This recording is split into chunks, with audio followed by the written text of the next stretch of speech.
Secara pribadi, saya sangat khawatir dengan perang yang diluncurkan oleh Amerika atas Cina. Saya pernah menuliskan beberapa bulan yang lalu bahwa ini perang sangat serius dan akan berimpak sangat negatif buat Indonesia. Benar loh, dan menurut saya kita belum melakukan antisipasi apapun. Jangan menganggap saya ini lebay. Tapi apa yang terjadi kalau efek perang dagang ini memukul Amerika? Atau dengan kata lain, Amerika yang kalah. Amerika yang merasa sebagai New World Order mendapat tantangan dari pasukan kuning Cina. Dan kalau Amerika sampai kalah, dunia berubah kutubnya. Bergeser centrum of gravitatis kalau bahasa intelijennya. Dan kita bisa lihat apa yang terjadi jika nanti benar ramalan saya ini terjadi. Kita semua tahu menjadi penguasa dunia itu sangat menguntungkan, baik secara ekonomi, apalagi secara politik. Amerika sudah menikmati 70 tahun hingga saat ini, dan sekarang mendapat tantangan dari negara Cina. Mungkin saat ini kekuasaan Amerika tinggal 50% pengaruhnya terhadap dunia. Ada yang menganalisa mungkin lebih kecil, alias Amerika jadi negara sunset, dan Amerika tahu itu. Amerika panik. Saya pernah menulis bahwa Roma, Bizantium, dan Konstantinopel menguasai dunia hampir 1000 tahun. Dalam 1000 tahun itu, Roma ditantang 8 kali oleh kaum barbar versi Roma. Namun akhirnya tumbang juga oleh Genseric. Ini tidak usah saya ceritakan kali ini, tapi saya tulis lengkap di buku hitam. Jangan pernah berkata saya tidak pernah memperingati Anda. Kita balik ke cerita tentang Amerika dan perang dagang dengan Cina.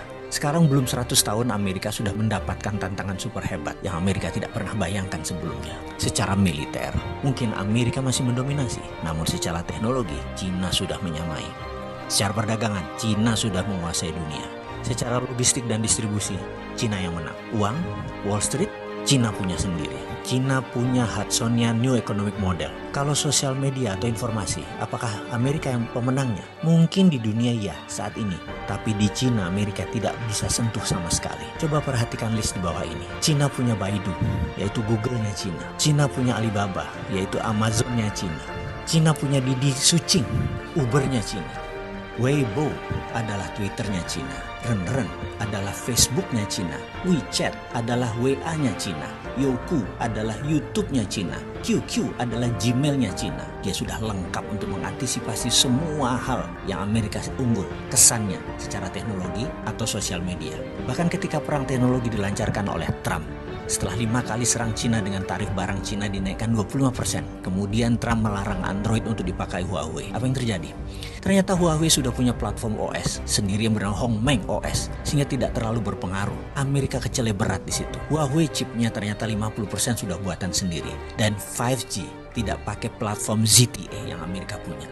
Di sisi bisnis, Huawei sudah dipakai sebagai platform operator telekomunikasi di 100 negara di dunia ini yang membuat Huawei tetap beroperasi sebagai penyedia alat telekomunikasi dunia. Bayangkan ketika 100 negara tersebut memakai 5G tahun depan ya, apa yang terjadi dengan Amerika? Amerika bisa hilang, Amerika bisa menjadi negara mediocre. Dan itu dimulai tahun depan, tahun 2020.